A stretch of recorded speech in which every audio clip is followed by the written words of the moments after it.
That's your paradise? Birds of Paradise? That's Yes, nightmare my- fuel. what do That's you like mean, a Alfred fool? Hitchcock. You're taking that game a little bit more seriously. I'm going to be the guy to tangent off of, even though I'm supposed to keep us on track here. Welcome to WWB Ward Wide Broadcast. This is episode 62, and we have a returning guest. This is KC, ranked number 2. I want to call you ranked number 1, but Billy, unfortunately, he's doing great in those ranking tournaments. You know, he caught up to you and then passed you over. But how you doing, Casey? I'm doing good. Awesome. No, it feels like the ranked season is coming to a close here. We're getting close to the Ward Bowl. I'm definitely going to be shouting that out here. There are some upcoming tournaments. We also have our tournament. Actually, we just played on Wednesday, Casey. We both went to Cloquet to the Treasure Chest Games. They threw on one of their sanctioned ranked tournaments. It was bring your own deck. Not many tournaments like that we've been having lately, where you finally get to bring your constructed 30-card deck. So, Casey, maybe we'll just start off. How was your initial thoughts or feelings when you go into Treasure Chest Games? That was my first time going there, so I was pretty surprised. How about you?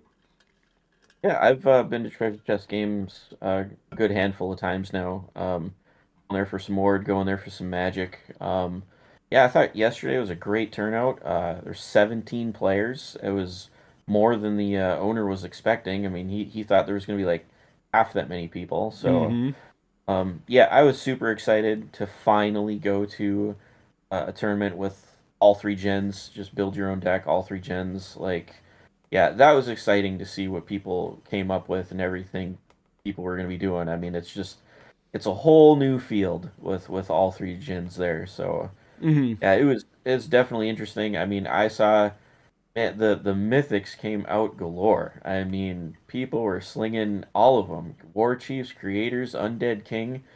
I mean, I saw them all. And in one of my games, somebody, I think Billy took a picture. Right. All three of them were on the table at once. I had Oh yeah. Noah had an Undead King, and he reanimated a Creator with it, and I had Cabal War Chief out fighting it. I mean, The fight of the Titan, that's the fight of the Titan, yeah. some might say. Yeah, no, for sure. I really, I want to piggyback on what you were saying though, because you brought up just like, the first tournament of like constructed like in person that I've gotten to play with all three gens. And so like we always play ours online. I mean, our online tournaments for WWB, I always praise like we do the constructed decks, but I do think there is something magical, like you're saying, to have a bunch of people coming together in person and getting to bring your actual physical cards and playing with them. And oh my, I do the atmosphere there too. Just everybody, it was, it sounded like a great time. Like when I would step out of the building, you could just hear all the banter and things going on inside. You're like, oh man, if I was walking by this place, I'd want to see what's going, I'd be checking it out,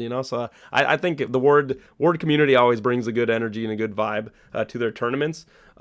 Really quick, I do want to touch. I almost missed. We did do our WWB tournament last weekend, so I didn't cover that since the last podcast. Congratulations to Billy. He did end up winning it, first place. Adam, Victor Apex in the Discord, he took second with a Steam deck. Billy actually took first with a Cabal deck. Casey, you'll probably touch on that when you talk about the deck you were running at the Treasure Chest Games, but. So and then third place was you, Casey, with your own deck. So I mean, how did you feel with that turnout of the online first one? Sorry, I don't want to jump away from Treasure Chest, but we'll get back to that one too. How was the Untapped tournament for you? I liked the Untap too. Yeah, that's great. I love that because, yeah, I mean we're familiar with each other like around here. A lot of the players that even get on there on the Untap, so we played face to face, and sometimes we kind of know what we just get used to like what the other guy is like typically playing. Mm-hmm. So it's fun to get those some of those guys from like the Georgia crew down there in that state. So you don't know who those people are. You don't know what they typically play. Like it's just super fun to go into a game just not knowing anything at all. You don't know what's coming. So No, for sure. And like you said, just having that other group of people that you don't always play with, like I totally agree with you. And I think with our Untapped tournaments, I mean, if you look back through the history, it's like as we put them on, it feels like we always get some new people that want to try it out, want to join in. And so like you said, just kind of seeing their experience of like, okay, this is now playing against a lot of the high level players. I like, oh, at my locals, this is what they were playing, but now they're playing this. You know what I mean? And like you said, they're not always from around here, so they're kind of on on a different wavelength of like thinking about how they go through the game, which I think you're right. The untapped tournaments definitely bring out that aspect of it, which I always really enjoy. I wish I would get to compete in them myself, but obviously someone's got to throw on the tournament too. But no, I thought it was a pretty good turnout. I was trying to, honestly, I am trying to boost up the online play of Ward just in general. I'm really happy with the Untapped website, by the way. It's like a lot of people, I feel like they're pretty nervous to play on it, but I think once you actually like get in on it and you realize it's like, yes, it's got a lot of things that you have to learn, but once you get it figured out, it's really not that like daunting or challenging to play. And so I really do like the Untap, and I really am trying to encourage as many people to get on. Obviously, the prize pool. I mean, I'm kind of curious. What was your thought when the first time you kind of seen the prize pool? I meant the Ward Bowl. It's kind of, I don't want to say it was like matching the Ward Bowl, but for an online tournament, I'd say that was a pretty big hefty prize pool that we were throwing out. I'm just curious, what's your reaction to that? I kind of want to get somebody who wasn't behind the scenes making it reaction, if you could. Yeah, I mean, the first time I logged into Discord and I read the tournament structure and, saw the prize pool and yeah, my eyes got big. I was like, holy crap. I'm like, this is a tournament. Like, wow. Yeah. Like it, yeah, I mean, I kind of thought it would draw more people than it did, but like you said, I feel like the untapped scene is still extremely new, and like you said, there's a lot of people that are just unfamiliar with it. So, they might want to not hop into it with a tournament that big. Right. But like you said, like Untap, I feel like Untap is really easy. Like your first, it's almost like your first game of Ward. Like when you get, you kind of fumble your way through your very first game of Ward that you play. Right. Pick things up real, you're like, okay, I'm getting it, and then you can kind of play your second game of Ward on your own, and you're kind of understanding the flow of things. I feel like Untap is the same way. You're gonna get on there, things aren't familiar whatsoever. You're just gonna kind of fumble your way through clicking the buttons, figure out what icon is what. But after you get done with your first game and you start your second, everything's gonna start to click like real quick. Like you pick it up real fast. It's real easy. Right. Yeah. I mean, I totally agree with you on that statement. And like you said, I the whole point of like the prize pool and all these things, I'm trying to find incentives. You nailed it perfectly. I've gone to in-person tournaments, and in-person tournaments, we usually get like a 20 person or more turnout, or like pretty close to that 20 range. And my goal was just like, can I get a tournament online that is over that point? And I was like, what is an incentive that I could do that I'm not already doing now to get people to that point, right? And so I was like, okay, there really isn't prize pool money yet been thrown around at many tournaments besides Ward Bowl. So I kind of did use the basis of Ward Bowl. It was like, okay, they did a $500, first prize, and they had, the second prize have some cash too. And I was like, okay, maybe that is the incentive I'll try this time, not just booster packs, all these things. So like you said, I really swung for the fence, and I was like, here, what if I did do this amount? This was the amount that I thought would, like, if I was a new person getting into Ward and maybe I'm interested in like ranked, I was like, okay, if I seen a $500 prize pool and $400 for first place, hell yeah, I would sign up to try to win that for $20. That was my mindset. I don't know how you felt about that, but I was like, that would catch me if I was that person, and I'd be like, okay, what do I have to lose? $20. Okay, I'm already paying $15 to play in Harry's tournaments anyway. Like, what is $20 to win? So again, I will say, I am also, like you were saying, a little disappointed with the turnout. I do agree with you. I think Untap is really easy. I'm trying my very best. I mean, Billy, you, anyone, I feel like we all, anytime we introduce people to Untap, I try to be as like, here, I will literally walk you through. I'll hop in a call. I'll talk to you about it. And so it's like, I want it to be as at least intimidating as I possibly can. And so it's like, yeah, that is the struggle. But I will say, like, as you brought up, we only had, 10 people compete in it. And so it's like, did I want more than 10? Yes, I did want more than 10. I wanted it to be the biggest Ward tournament yet. I mean, even rivaling Ward Bowl. Ward Bowl is 20 people. I want it to be more than 20 people. But again, that's like that's the limit that they want, right? Those are the top people that they want in the tournament. But this is like free to anybody. So it's like, I want 30, I want 40, hell, I want 100 people signing up for this tournament. You know what I mean? It's like that. But again, it's like, what is that incentive? What is the thing that draws people to want to do the tournament. And I guess I haven't yet fully cracked that code yet of what Ward people, Ward community is looking for. And so, yeah, like you said, it's disappointing, but again, it still gives me information. So it's like, all right, going forward, maybe there's a way I can try to incentivize people. But yeah, I guess maybe at this moment, like you said, it's just maybe a little intimidating, maybe too big of an amount where people were like, kind of like, I'm not sure. But again, $20. We all spend more than $20 on Ward. I don't care who you are. If there's anyone in the Ward Discord, I promise you've spent more than $20. And so if you don't want to spend $20 to play in the tournament, you know what? I don't know. I think it's not that hard to convince somebody to be like, hey, $20 to make $400. Yeah, right. Spending $20 on a tournament entry fee is no different than going to a crack pack event. That's what you're going to spend. Yeah. People go to those. Right, So, and they get a chance at a promo card at this moment, and I don't know about you, but I think I'd rather take $400 over a chance at a promo card. But again, right? Go to all the tournaments. Sorry, I'm not trying to brag or try to be like, oh, come to our tournament, but you know what I mean. I'm trying to explain that. What is the incentive that we need to try to convince more people to want to join the competitive scene if that's something they're interested in, right? And I guess for me, the takeaway is maybe right now there is a lot more people that aren't so heavily in the competitive scene as I am, and as Billy, as you, and you know what I mean. And it's just a matter of growth and people wanting, having time, having the ability to do it, And so as the game grows, more people around the world will have the ability to do it, and so it's like, yeah, that's just something I'm going to keep pushing for, but. Anyway, I'm still happy. I'm happy with 10 people. Anyone who comes to play War, I'm always excited. So I still enjoyed the tournament. I think you guys all brought really good decks. I really think Ward is starting to. I don't want to say solved. I don't want to use the word solved, but I think there is kind of the. People are really starting to be like, okay, these are the good cards. These aren't. Stay away from this stuff. Use this stuff. And so I think you guys like as much as Billy's doing these stats. It's like you see the variety of decks.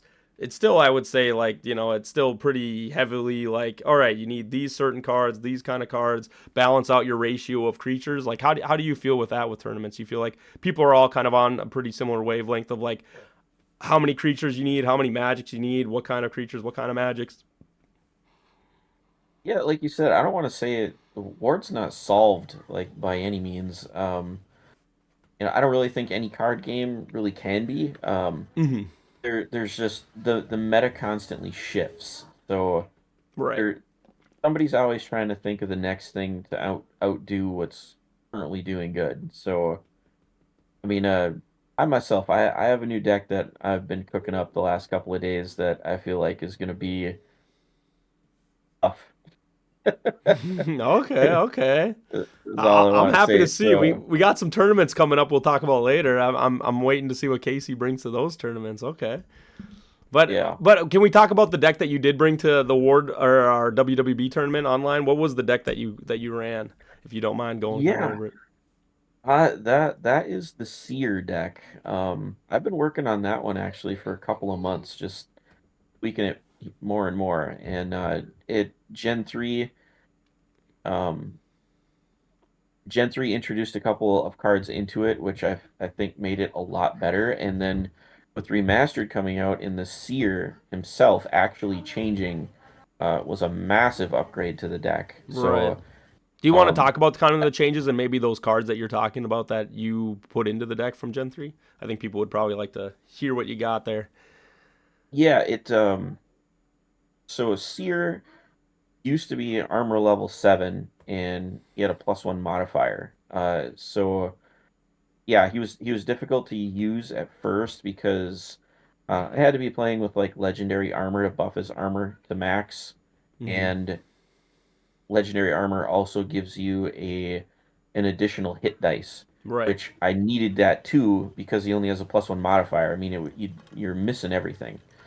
So I had to run that on the seer, and if it got negated or destroyed, the seer kind of fell apart rather easily. Do you want to go So, over, sorry, what the effect of Seer? Why is Seer's kind of your bread and butter in that whole deck? What's the goal of Seer? oh, yeah, the seer lets you request to look at your opponent's hand anytime you want. So you get to play with 100% perfect information. Hmm. So that strategic advantage is just absolutely incredible. I mean, perfect information Getting to is know if they just have a absurd. negate, if they have a really Yeah, powerful spell, or if they have a creature that they're wanting to sack for, right? All of those things. So it's like, it, it yeah. seeing There's every a lot card, it of makes it pretty good. yeah. There's a lot of lines in the deck you can take, knowing exactly what your opponent can and cannot do. hmm So it leads to some really backbreaking plays sometimes. I So I think yeah, the seer. we all wish we had a game like all the other TCGs. Like it was like, imagine if you had a card where you could just always see your opponent's deck. It's like, yeah, pretty good card. Yeah. So yeah, the seer used to be little, and you had to buff him to keep him out there. Right. So in remastered, he got changed. His the really the major thing is his armor got buffed up to 11. So you virtually don't need a piece of equipment to keep the guy alive anymore. hmm And his modifier got bumped up to 3, which is just enough to be okay. hmm So you don't need an equipment card supporting the guy to keep him alive, which is super important. So with his change, being able to drop legendary armor to run cards to have to keep him alive, was a really good change to the deck. I swapped over to using Creator's Gift on the Seer, so that just guarantees his hit, and he's going to hit pretty well. I It's mean, basically the card that every other AL 11, like, right, all those big other cards can kind of just use because they don't have to worry about, like you said, buffing armor. So you get to put more damage in, right? So now you actually can yep. compete with a lot of those bigger creatures. So, and one of the most important cards that came into the deck from Gen 3 was Witch's Cabin. So that card lets you force your opponent to take the card that they just drew and put it on the bottom of their deck.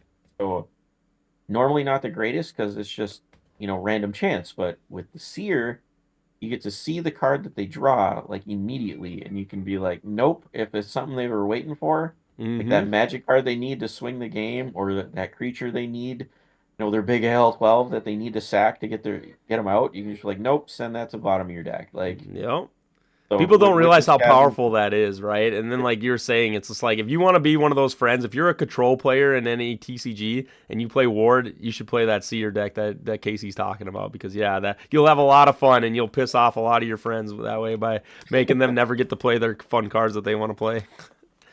so it's actually gotten some unexpected wins for me. Like it really has. Like just yeah, I've sat down to play against the decks that I thought were certainly more powerful than my deck, and I get the win just because I have that perfect information, and I know exactly what to counter. I know exactly what to take. I know exactly what to bounce. hmm I know exactly what to make them discard because I run. If they do happen to get a card in their hand, or I let them draw something with Witch's Cabin, I do play Watcher in the Wall, so down the road I could just force them to discard something that I could see being a problem in the future. All depending on what I have, of course. So hmm No, yeah, I'm right there's a there lot of with you. strategy to see your deck. No, I'm right there with you. When people see Elkanos too, my deck that I like to run, it's like you have a 1/1 creature, and a lot of people are just like, all right, that's not that problematic. And then, like you said, but then it's once you realize well all that you can do with that 1/1 creature, then you're just like, oh my, yeah, he makes this card look like it's an AL12 with a creator stat lines. You know what I mean? So it's like it's kind of cool when you get to turn every card into like a cool, strong card that a lot of people don't see or understand. So yeah, no, I'm totally in that boat with you, Casey. So I really actually liked your deck, like you said. I think first time I've ever seen the Seer played in a deck. I've never actually really seen many people try to pilot Seer. So I encourage people if they are wanting to try a new kind of deck that they haven't experienced. I think, like you said, Casey, the Seer is definitely a fun option to go. And like you said, I think you get a lot of fun wins that you think you're like, oh, my deck's not strong enough to do this, but it's like you'd be surprised what you can pull off when you can see all the opponent's cards. So yeah, no, Yeah. I obviously again I didn't compete in our tournament, but there was Adam, second place. He ran the Steam Rex deck. I'm just going to go over first, second, and third. So you covered your third place deck pretty well. Adam was running Steam Burn. It's kind of his favorite go-to. He's kind of known as the Steam guy. So he's got the Steam Rexes. He's got Kendo Tigers and a bunch of other Psychic Toads. And basically his whole goal is to burn you down and then play Steam Rex, right? So that Steam Rex doesn't take any damage. Pretty strong. Steam deck. How do you feel about Steam, real quick, Casey? I'm gonna kind of get your opinion. Do you like the Steam with the Gen 3 and everything mixed in? I do think it's a good deck. I have never built it and used it myself, and it crushes me every time. I He's have not honest. had good luck. I haven't had good luck against it. Yeah, A card that it's you run can't me over. a card that you can't interact with very much. Definitely is a pretty strong card in Ward, I will say. So again, another deck if people want to try, go out there and maybe look at some of those Steam cards. I think they're honestly, Steam is usually one of those ones where I think a lot of people are gravitate towards just because they're like, ooh, a creature that is unaffected by magic and it looks cool. It's like, let me play that deck. You know what I mean? And so then it's just acquiring the Steam Rex because depending at what time you came into the game, Steam Rexes were a little hard to get a hold of. Yeah, for sure. But hopefully with the remastered, it'll be a lot easier for people to get to that deck. So yeah, definitely go try out some Steam Burn. See how many burn cards you can put in your deck plus a Steam Rex, and see how annoying you can be burning people away. I seen Marty asking how to upgrade his burn deck. Here you go. Put a Steam Rex in and start using some of them burn cards. But anyway, and then first place was Billy. Billy ran, I want to call it like Foggy Backstab Cabal War Chief deck. But yeah, it was basically you try to stall out the game. He used like Ooze Weavers, but there's many other cards you could use. Stall out the game, get to your Cabal War Chief, play your Cabal War Chief, Backstab. If anyone doesn't know, Backstab does 3 times damage. Your primary creature for that turn gets to do 3 times damage. So, and attacks first. So you always go first, and you always hit, and you always get to do 3 times damage. And so basically what Billy would do is he would have Cabal War Chief, which his effect is you get to battle twice. So you get to do your first battle, then you get to do another battle. So he basically would play double Backstab, which gives him 9 times, because Backstab stacks. So instead of 3 times, it's 9 times damage. And then he's attacking you with a 5/5 Cabal War Chief, who gets to kill 1 creature, but not only 1 creature, because then you summon your new creature, and then it gets to battle as new creature when it comes out, just like double hit that we've talked about on this podcast. Very powerful effect. So that, with that combo, he was able to rip through most of the decks in that tournament. Unfortunately, the Seer has a little bit of trouble when like you said, you might see it coming, but if he's got the answer and you don't have an answer for it, you're a little out of luck with that one. That's the thing about Seer. You can see yourself winning, and you can see yourself losing too. Yeah.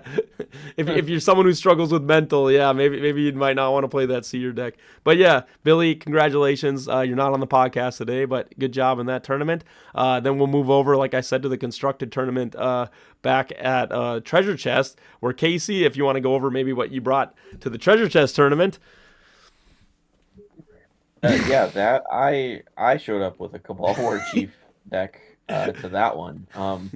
I'd never played, like I said, I was excited to play the All Gen in person. I've never played an All Gen tournament in person yet, so yeah, and I've never used Cabal War Chief yet, so yeah, I saw what was Billy was doing. I thought it was fun. I built a deck that was super similar. I mean, I did change a few cards in it, so it was a little bit different, but not too much. Gotta have the So, KC flair, right? You gotta put your own little signature on it. Yeah. yep, a little bit. So, yeah, I had one heck of a battle against Noah, like I said, with the Undead King and Creator, and I played against Kendrick. Our game was pretty nuts because he was using Owl God and getting in some huge hits. I seen he had the new promo card too. He was running the Night Owl. So Yep. first I never got to experience it. Did he get to play Night Owl on you? Did you get to see that effect in action or no? Was that never Yeah, played? it came out in like the first or second turn, and he searched up for Owl God. Got it. Insta Owl God. Yeah. See, Yeah. I'm not gonna say that card's super good, but I don't know, a tutor card that it's hard. It's got a built-in effect. I don't know. What's your thoughts on it? Pretty good. Oh yeah, it's tailor made for the Owl God. I mean, clearly. Yeah. Oh, I do hope that a lot of people can get their hands on a promo card, on that card, because if you love owls, you definitely want that card, I will say. But yeah, but like you said, I mean, a lot of big creatures. Like I was surprised that everyone was bringing mythics. Everybody was bringing, you had Cabal, but then like you said, you played a game against someone with the 2 other mythics, and then a lot of creator decks. I mean, maybe we should talk about the rampant use of your best boy, or what's the name of that card? The friend like you. Yeah, you basically, it's a Dalmatian, and what I've heard is Tommy when he used to work for the firefighter department. Yeah. And but no, it's a really cool card where its effect is basically if friend like you dies to combat damage. So again, make sure if you're running this card, you understand it needs to die to combat damage, but then you get to summon out a creator from your deck or hand for free.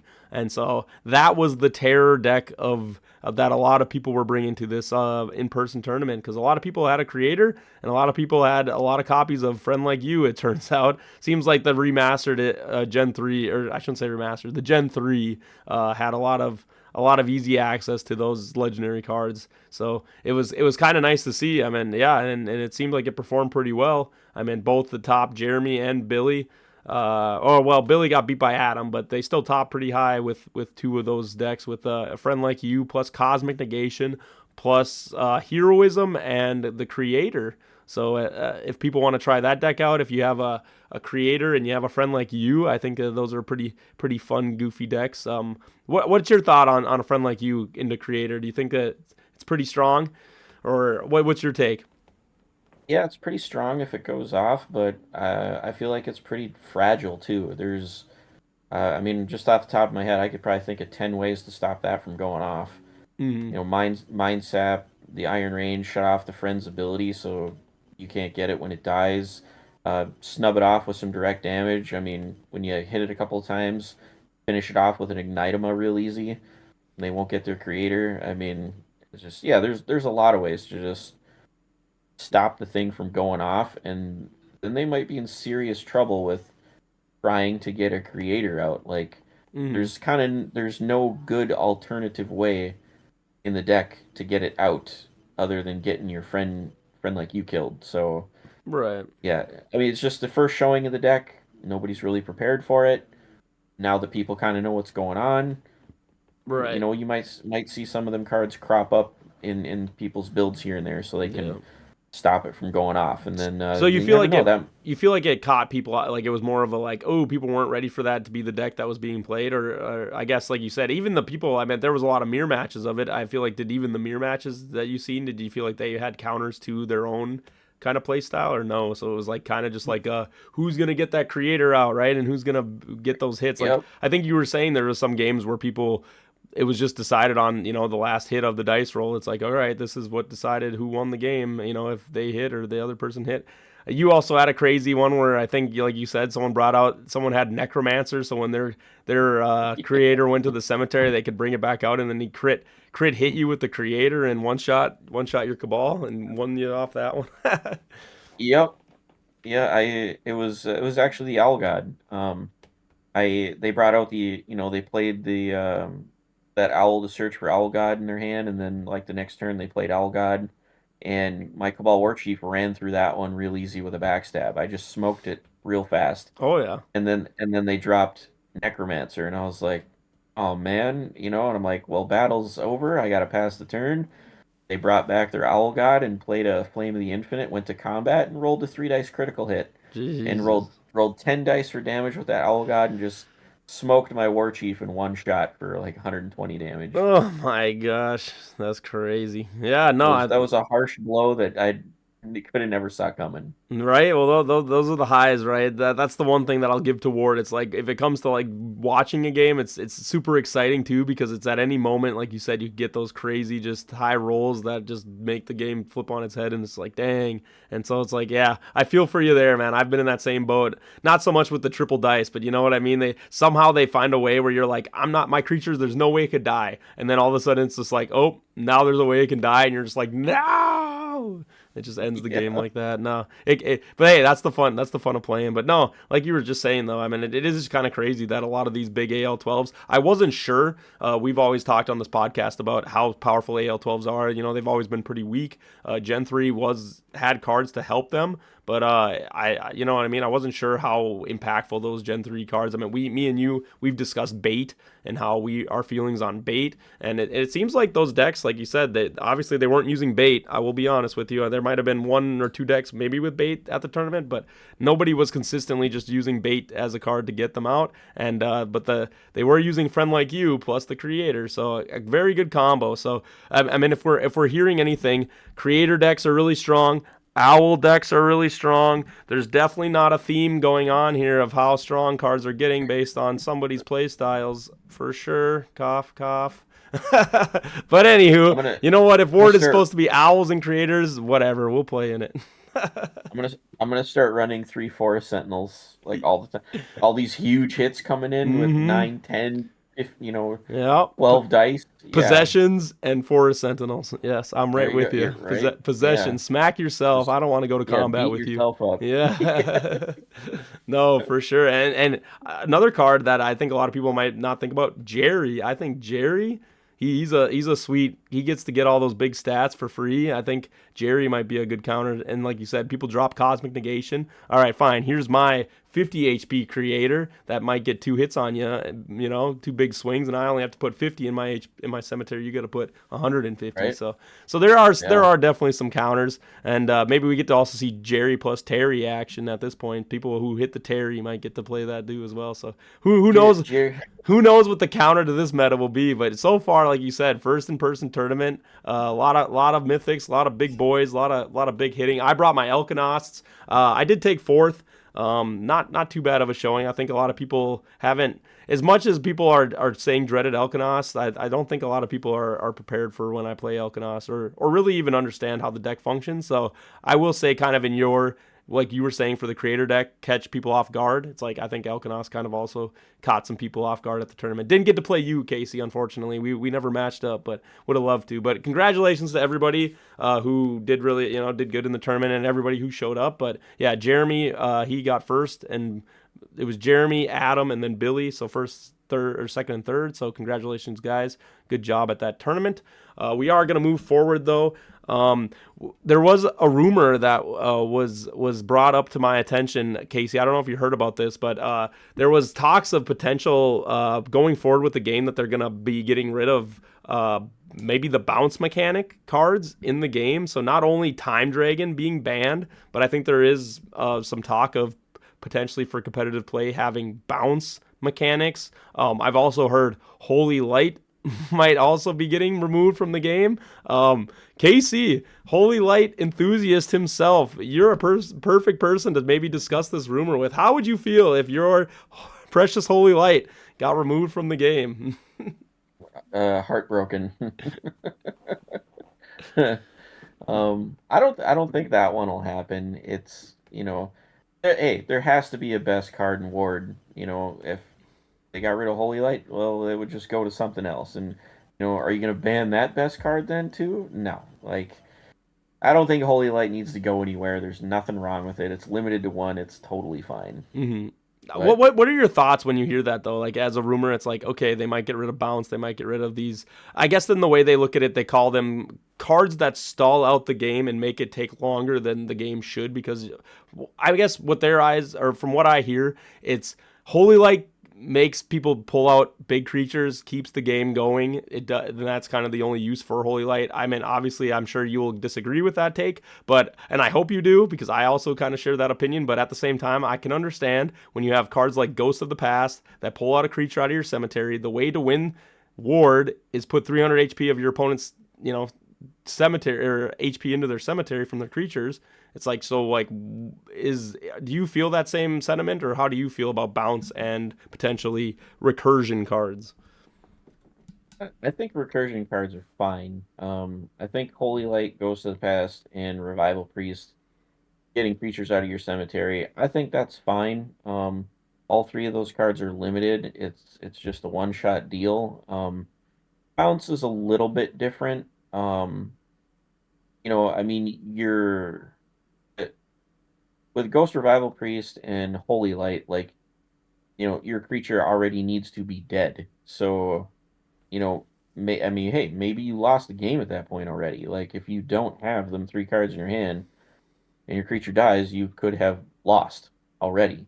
Right. So I mean, those cards aren't doing you any good when your creature is alive. Not, I mean, so bounce cards, like I was saying, a little bit different. You get your 100 HP creature out there, he gets beat up over 3 or 4 or 5 turns, and you're like, uh-oh, his hit points are low, and you play your bounce card and then just replay him again. It's a bounce card might as well just say heal your creature to full. Hmm. So, which is that's more painful than it being dead and getting brought back from being dead. Because at least when something dies, there's a chance that you're going to lose the game because it might be at the end of the game. So, and also bounce will reset, creatures that do something when they come into play. There's that mechanic too. So, yeah, just if it those bounce cards force you to really carve through a lot of health. Hmm. I And just there's a couple of them you can chain together, so it just, your 100 hit point creature might as well be a 500 hit point creature. Yeah, I do want to piggyback on what you're saying, and I kind of do share your sentiment a lot. I think the recursion cards, as they feel, just for those in general, it's like, okay, Holy Light does feel bad, but they still do need to draw into those cards, like you're saying. And the Ward staff has already done things with the limited list to make sure that that is very rare that you do, right? They're trying to make it limited. So, I mean, if anyone understands why a limited list is created, it's to make the power level of the card go down. It's still a super strong card, but if you only get to have one in your deck, there's a chance in a game of even with 30 cards in your deck that you don't pull Holy Light, right? You don't pull Visitor from Beyond. You don't pull these cards to bring back things. But the bounce cards, which it feels like it is more of the surprise to me, is that you have cards like Terrifying Roar. It's been sitting at 3. It's been here since Gen 1. It's always been a card, and no one's ever addressed it, right? You've had cards like, Foolish Tricks. Same thing. It's at 3. No one's addressed it. No one's touched it. It's been in the game.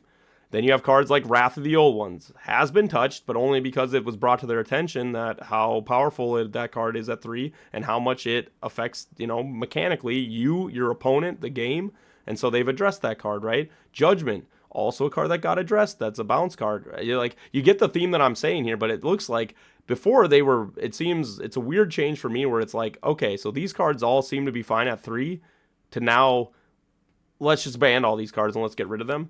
I do think it's a little bit of a jump, but at the same time, I guess I can understand. I mean, I will say that I've had the privilege to have talks with Joe at conventions and things, and he does say that he's trying to get rid of one shot is the way he puts it, a one shot of your creature, and I guess in his eyes, bouncing an AL creature that was sacked is a one shot on that creature. It's basically like doing the full HP of that creature, which again I kind of disagree. Putting a card back into a hand is not a one shot, but at the same time I can kind of get what he's saying is that you had to sack a creature for that creature, so you put a full HP of some creature in your cemetery and now you got no value out of it, but they still had to burn a card to do that. So it's like I can kind of see where he's coming from, but at the same time I don't think bounce and is that problematic. And also the way that they've had multiple cards that are sitting that are bounce cards that aren't even being used, haven't been limited at all, and yet we are going right to let's get rid of this whole mechanic.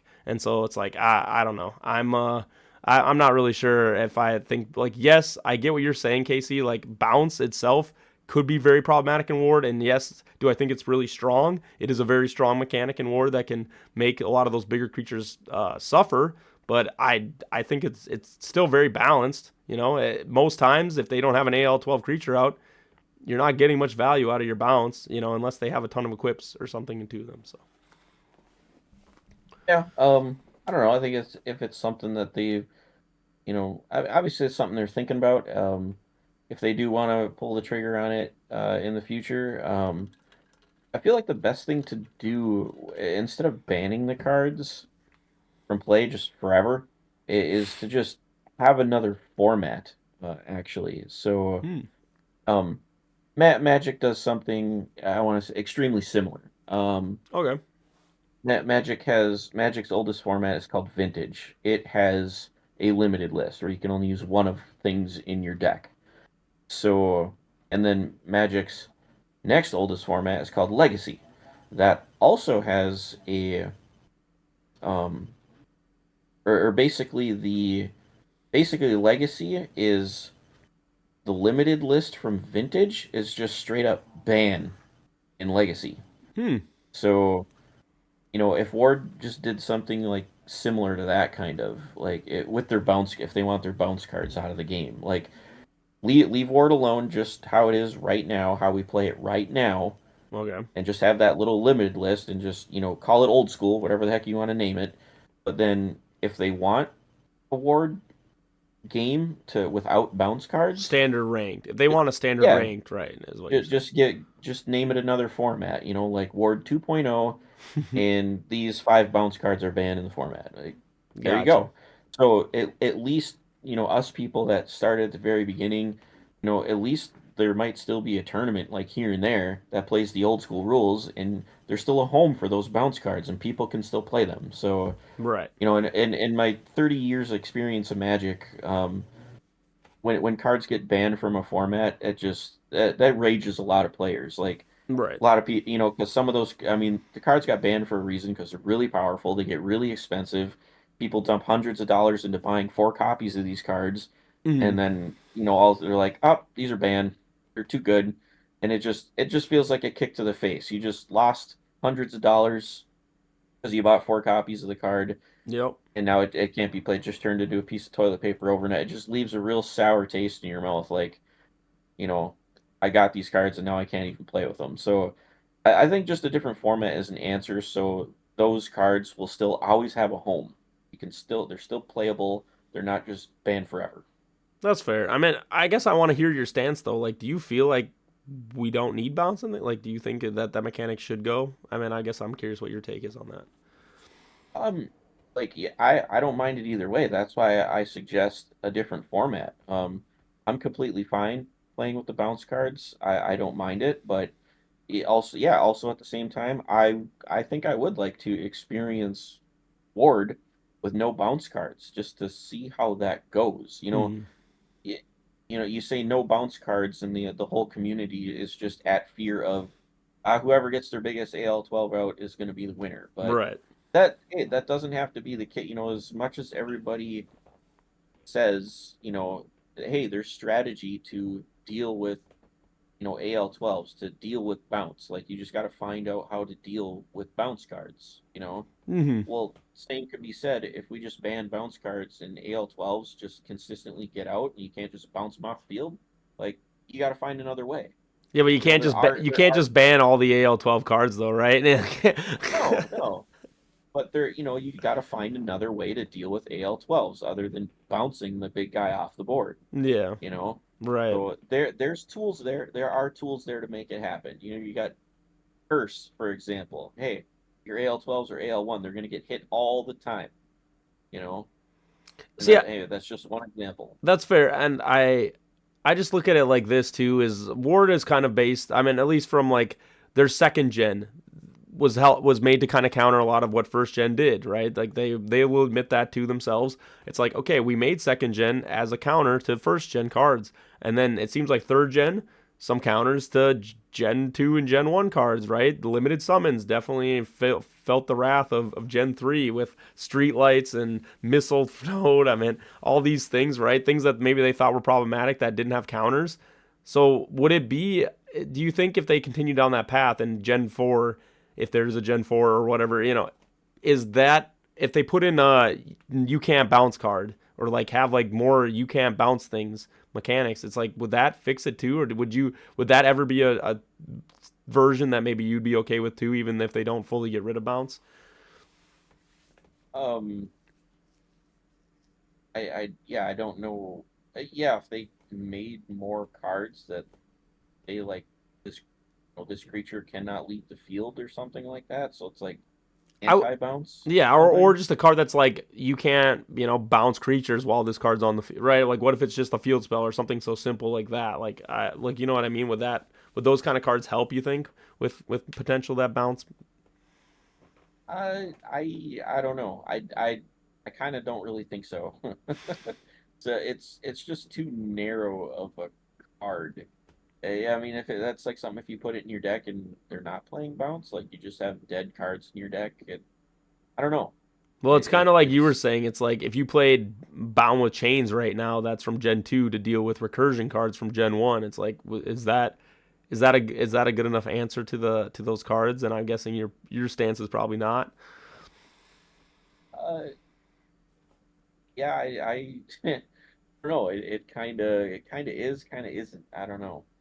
I suppose if they made a bounce card like that, it kind of fall in the same category. Like either it's going to be totally blocking out your opponent, or it's going to be doing nothing. So there's kind of no gray area with the card.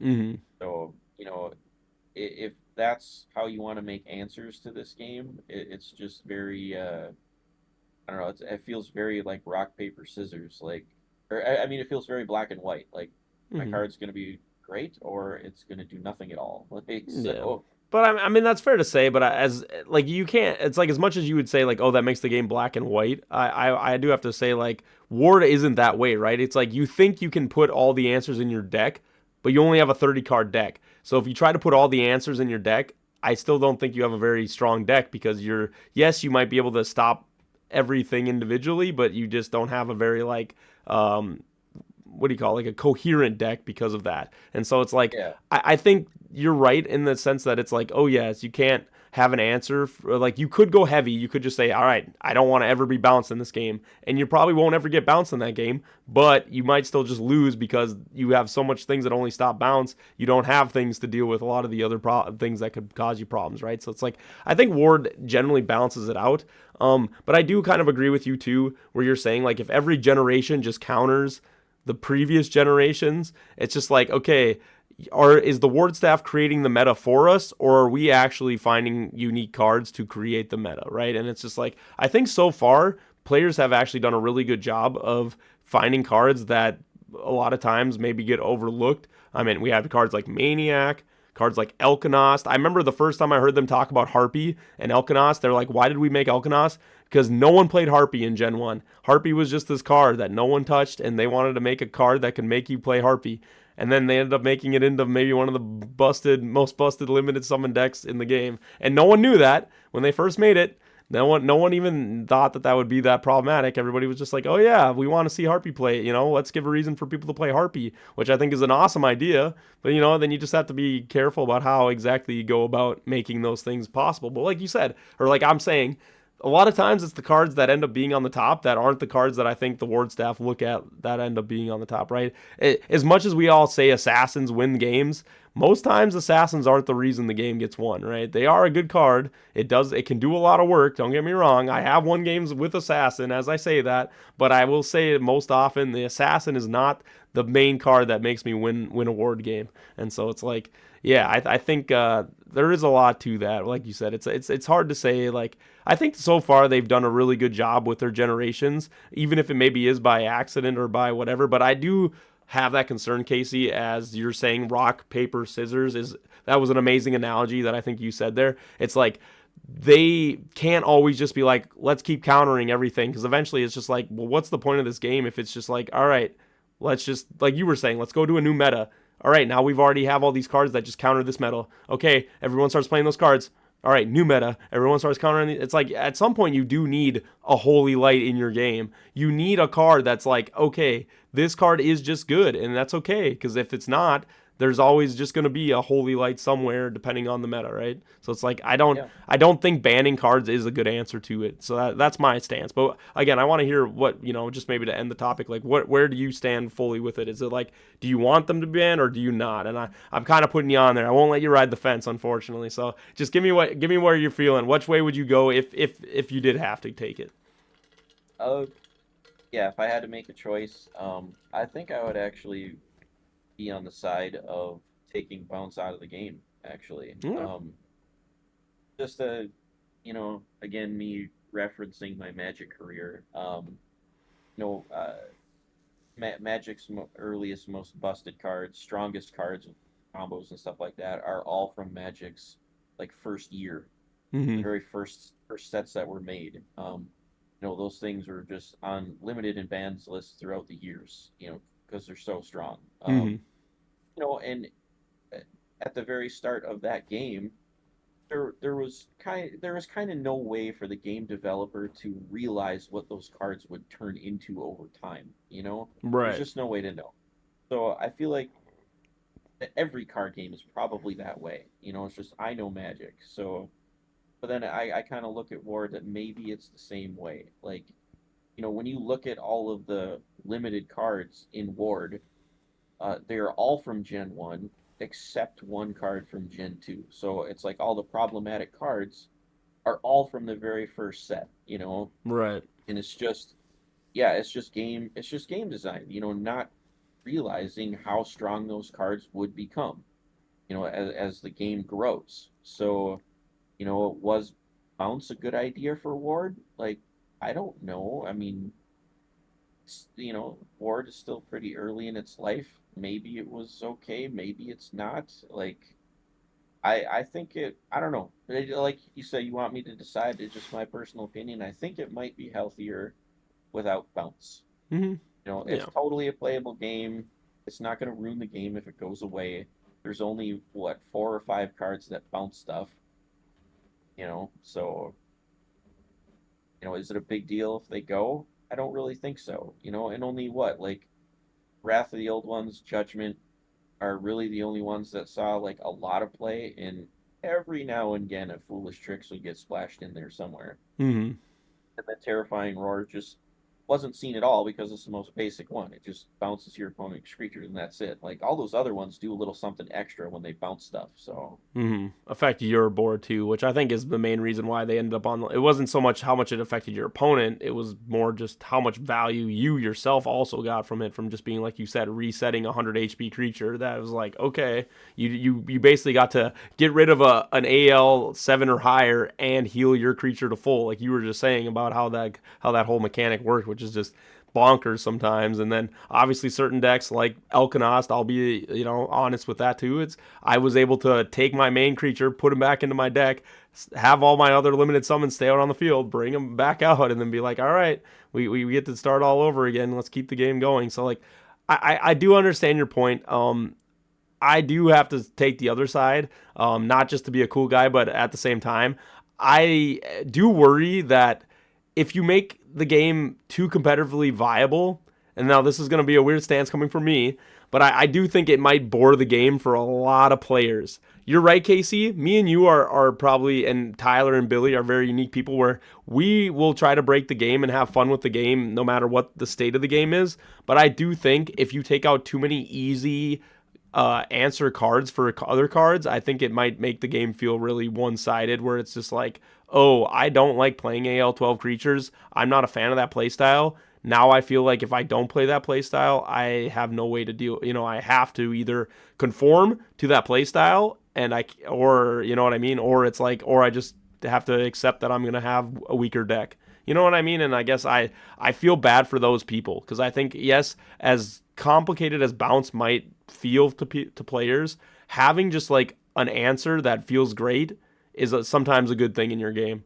Even though I know people might say, "Oh, that's crazy talk" or whatever. It's like I don't know. I remember being a casual getting into Magic, and sometimes just having that one card that just was like you get to mess with your opponent, and it's like I just like that card, right? It's fun. It's just a fun card, and yes, as painful as it is to be on the other side of that card, I can still see why it's a fun card. I can see the joy people get when they're like, you just summoned out this big creature. If you don't have an answer to my, like you said, my judgment, all right, now you get to deal the consequences. And so it's like, I think you got to be careful with how many of these, what I would say is kind of like interesting, fun cards that also do a really easy mechanic in the game that can really, change the game on its head, I guess, turn the tides of war. So that's my one thing is that, yes, a competitive player like me and you, Casey, if bounce is gone tomorrow, we're still playing the game. I'm still going to find ways to break your game.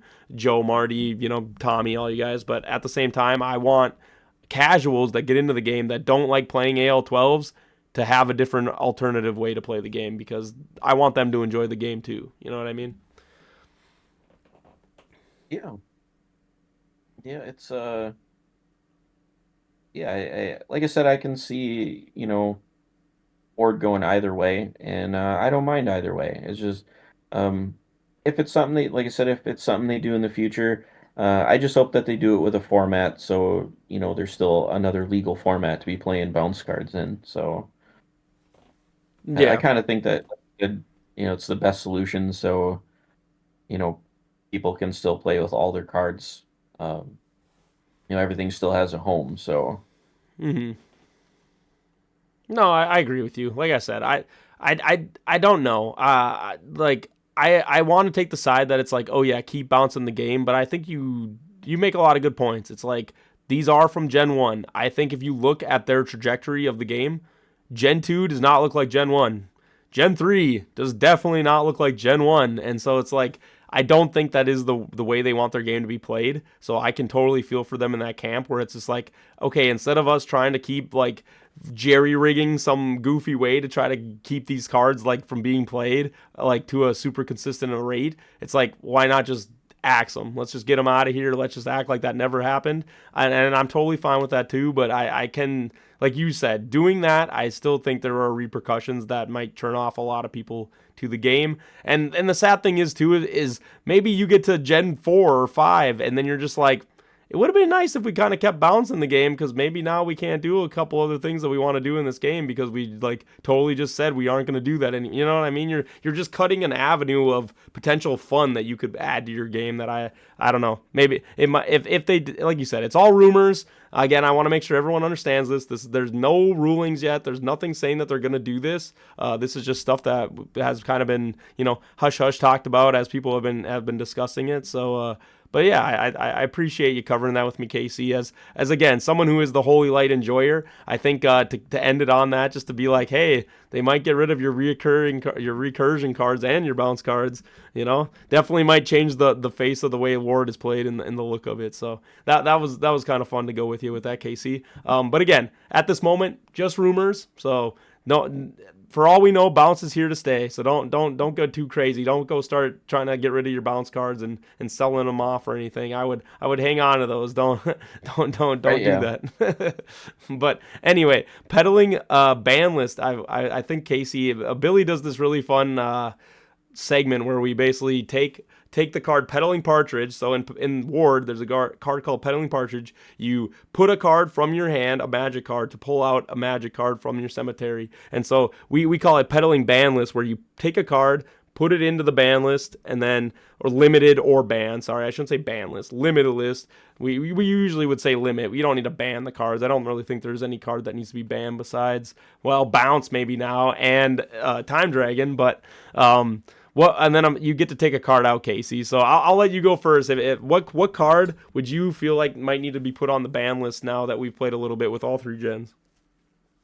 Um, I kind of got a unique one here that's a little bit different than just a one for one card kind of thing to Okay. go along with the topic we were just talking about. I think if bounce cards got banned, I think Revival Priest could come off the limited list and be used as a three of. Wow. Okay. Oh, that's a tricky one. See, okay, but then you're doing the real holy light take. You're diving really heavy into now. Let's just make recursion just the strongest mechanic. Okay, I see. I see how you play there, Casey. Well, Okay. hey, my reasoning behind that, right, is uh yeah, if bounce goes away, I feel like Revival Priest could come back as a three of because it's fragile.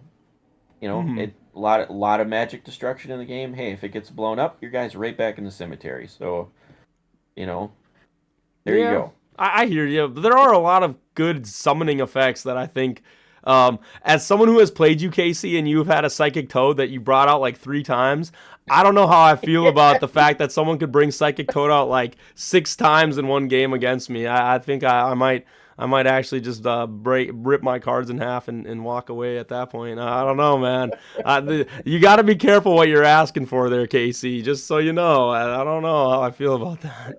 Hey, that's my little peddling partridge hot take right there, man. All right. Well, people definitely need to go in the comments. Should Revival Priest Mall Santa be at 3? I think that is a dang. That would not have been the card I would have took off the ban list. I will gladly keep that card on the ban list. Don't you worry. Or the limited list, it will not ever come off on my experience. But I like the way you're thinking.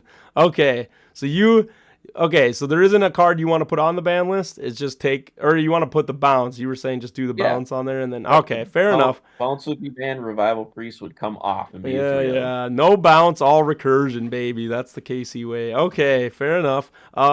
If I was to do, all right, so first I have to put a card on the ban list. We've already done this a couple times, so I try not to repeat.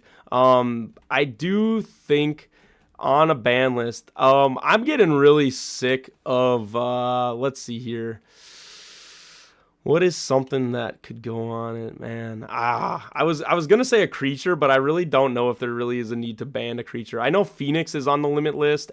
Angel was on there. Psychic Toad is on there. So there's only a couple creatures. I don't know what your take is on Oozeweaver. I think Oozeweaver potentially could get put on the limited list. What is your thought with that one? And first, I'll get your take. Oozeweaver. I 1000% agree with you. That thing is just frustrating to be against.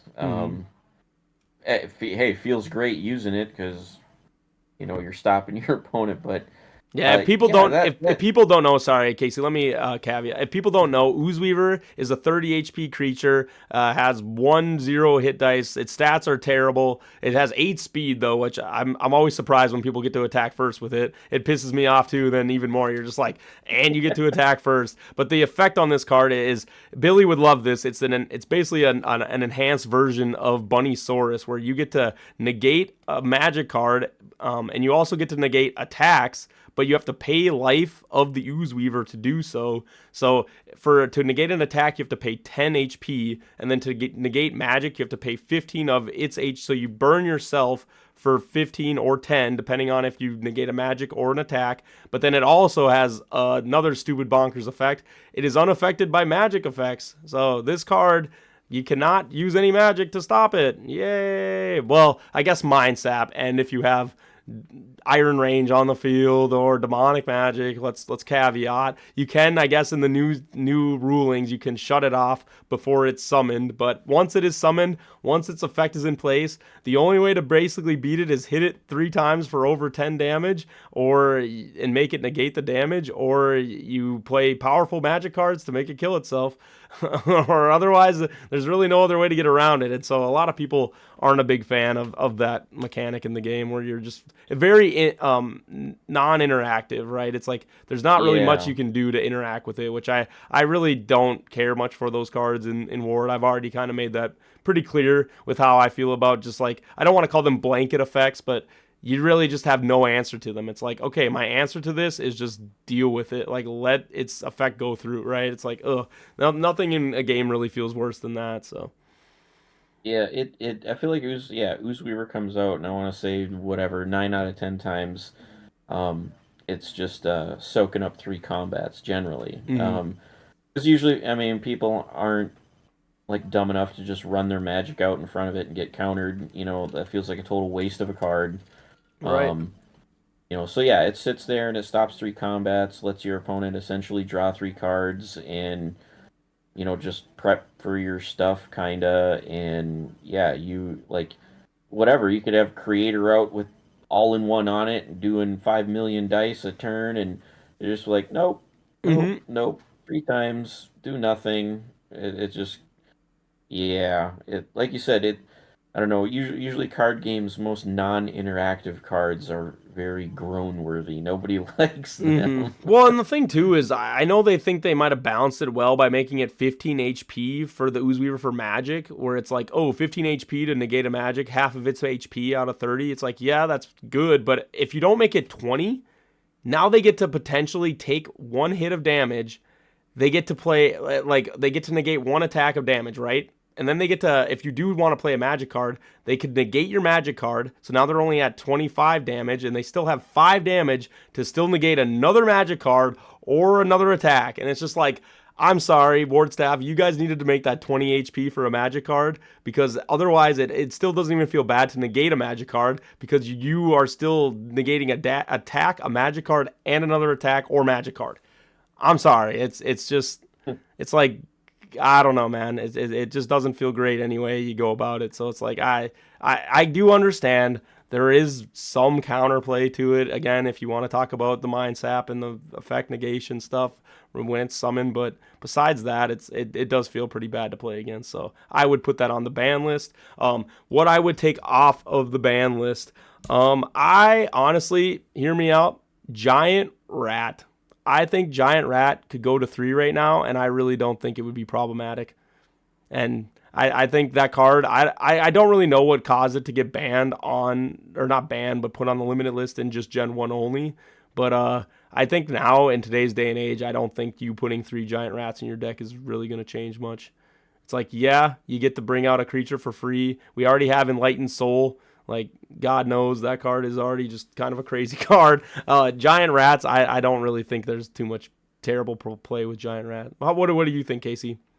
Yeah, I 100% agree with that too. I really do think Giant Rat could come off the limited list, and it's not really going to change too much. If people don't know what Giant Rat does, Giant Rat is a sackable creature. It has no stats again, but its effect is when you sack with it, instead of going to your cemetery, so it doesn't put its HP in your cemetery, it goes back into your deck and you shuffle it. So you basically get to use a free card, a card that is basically just a repeatable sack creature that you can keep bringing back as long as it doesn't get negated or dies on the field if you have to play it. So, but again, it kind of sits in my camp for like Sack Goat. If you open up a hand and all you have is Giant Rat, that thing is going to die probably in a couple hits, and then now you got no use out of it. And so it's like, I don't think it's problematic there. And in today's day and age, it's like, okay, if you need 2 Sack Goats or 2 Sack Rats to bring out an AL12 for free, you got Bait. It's basically a similar thing to Bait, and it takes a lot of setup. So congratulations, you high rolled, you got 2 Giant Rats and a AL12 in your hand, you brought it out instantly for free. That doesn't win you a ward game, and so I think Giant Rat can come off. I'm sure Billy from Gen 1, who's seen it get limited, or maybe it was before his time, he's probably like fuming, right? He'll be pulling his hair out here and let's talk about this. But you know what? I think at this day and age, bring Giant Rat back. So there you go. There's our peddling ban list. Yeah, I think there's a lot of stuff on the limited list that I think you could probably take off at this point, and like I think the game would still be in a pretty healthy state. Hey, like you said, toss 2 rats to play your L12. Oh, guess what? I'll just judgment it back to your hand. There's that bounce again. Yep, bring me that rat. Bring me those rats out, baby. Right, then you gotta redraw your rats again. Yeah, you gotta redraw the rats and hope you get another AL12, right? I don't think the rats are a problem whatsoever. Nah, bring back the rats. Filthy rats. There you go. All right, to wind down though, Casey, I think we like to. You made the Casey combos one of the times when you came on, so I thought maybe we could end on a fun Casey combo. Everybody likes learning. If people don't know, Casey had a segment called Casey Combos where. Well, he didn't call it that. I called it that since Casey made it. But basically, you and it sounds fancy. You get to tell people a cool combo that you've learned in Ward and kind of share. It's kind of a share and tell kind of thing where we get to tell you guys some cool combos you can try. So what will be your Casey combo for this episode? This one, we got the new creature in Gen 3, Fog. A combo with that guy with a little bit of dragon power. Ooh, okay. I like it because they can't negate them. Yeah, okay. I see you cooking there. I like Fog and Drake. Yeah, that's a good one. Yeah. Nothing felt worse than having a creature where you'd put dragon power on, and then it's just like one negation. All right, it just blows itself up, and you're just like, gosh, dang it, man. Very strong Gen 1 card, dragon power. I mean, it guarantees he's hitting, so your dragon power ain't going away. Mm-hmm. So... And they can't stop it because he can't be affected by their magic curse, so they can't prevent it. Mm-hmm. So dragon power is going to stick around, and it's going to make it as difficult as possible to hit Fog back because he's got his 12 armor. Right. So. If people don't know, dragon power basically turns you into a dragon, gives you dragon power, also gives you 5 hit and 5 or 10 attack damage. Yeah, so.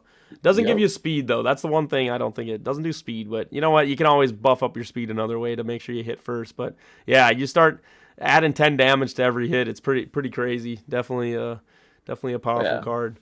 Okay, I like that Casey combo. Dragon Power plus Fog. Yeah, definitely people should take a look at Fog. He's a rare from Gen 3. He's like one of the first Steam creatures that you're able to equip cards to, but your opponent cannot use cards again. He's immune to all your opponent's magic cards, which, again, pretty strong. Obviously, I have to caveat Mind Sap, Demonic Magic if it's already on the field. Things like that will shut him off until they are destroyed and he gets his effect back. But until then, yeah, Fog, pretty strong card. I think a lot of people will like playing with him. He can be kind of fun. All right, my KC combo. Let's see. I actually like this one a lot. I don't know how much it's been showcased. We talked about it a little bit on one of the other tournament episodes where somebody used demonic, or you use demonic magic, or not demonic magic. What is it called? Demonic blood, where you turn them into a demonic creature, right? And then there's a card from Gen 2 that's a common card that's just like Bug Spray, all these cards, but it's called Exorcism. And what Exorcism does is does 2 times damage to undead creatures and demon creatures. And so you get to basically guarantee you get 2 times damage on all creatures in the game if you can equip Demon Blood to them. Granted, they don't have heroism or some goofy way to stop you. Again, it is an equip card, so it can get blown up. I'm not saying it's like uber strong, but hey, to get double damage on a big creature, let's say they bring out that creator and maybe you're running your Demon Blood and you got Exorcism, you throw that on them, throw down Demon Blood, and maybe you got a fighting chance now to take them down. And also AJ, this is where I'll bring up for AJ. They're both common and uncommon cards. Very cool for an AJ deck. I can't wait to see what people do with that Demon Blood in AJ. So there you go. There's our KC combo. So for everybody, go in the comments, go try them out. Let us know how you like them. I think that's a fun way to kind of end the episode. I will say, Casey, any final thoughts? I mean, obviously we talked a little bit about rumors with Ward. We got things coming up. It's almost Ward Bowl. I guess I should shout that out real quick. Again, guys, Ward Bowl is June 20th. You still have a couple tournaments. I think there's probably going to be like 4-ish more tournaments going on in May. So we're wrapping up April right here, but into May. I know at the Curious Crow, I think is the next tournament on the 16th. So make sure you make it out. I think it's another like 2 p.m. tournament. So 2 p.m. tournament, constructed deck, all generations, Curious Crow. If you want to play in that, if you're in the area, Curious Crow again is at in Minneapolis, Lexington, Minnesota, I guess, a little bit outside of Minneapolis, but right in that area with the. And so if you guys want to play, go to the Curious Crow and play there. Again, bring your constructed deck and have fun at that. But yeah, so again, Ward Bowl 20th though. A couple more tournaments to get to that, so make sure you guys register when the registration date comes out. If you're already in there, even if you are not on the Warden Honors or the top 10, make sure you also register, because if people do drop out, there is always a chance you could get in. So register no matter what. So there we go. There's the Ward Bowl plug. Casey, any other final thoughts? Yeah, one other thing, if people don't know, at Ward Bowl is when Joe had told me they're going to be giving out all the 150 mats that all the people have recently gotten. That's when they're going to be getting handed out. He's going to have a giant batch of them for everyone. I never heard that. So you know what, Casey, you surprised me. So I'm ready to go get my 151. Oh, that's another thing. Speaking of 151, I know they just put a post in the Discord, but I just want to shout it out to anyone who's not in the Discord and maybe got their 150. Make sure that if you got your 150, go on the website. They now have it where if you go to the 150 member club tab, there should be a spot where you can submit your video of your showing your deck, your 150 collection. You can do a video or a photo if you have them all laid out. And then obviously you submit it through them there so that you can get put on the 150 list, and you also get get your playmat that way. So that is the way that you have to register. They will not take it any other way. So make sure you do that now, even if you have not done that. So thank you, Casey, for reminding me of that. But yes, if you want your mat, go to Ward Bowl, and I guess it sounds like you'll get your mat there too. So just another reason to go. And I'm sure they'll be giving out a bunch of giveaways and prizes and things too at Ward Bowl. That's what they did last year. So it's definitely somewhere you want to be if you're into Ward. I will say that. But with that, Casey, perfect wrapping segment right there. That was episode 62 of WWB, and we'll see you guys next week.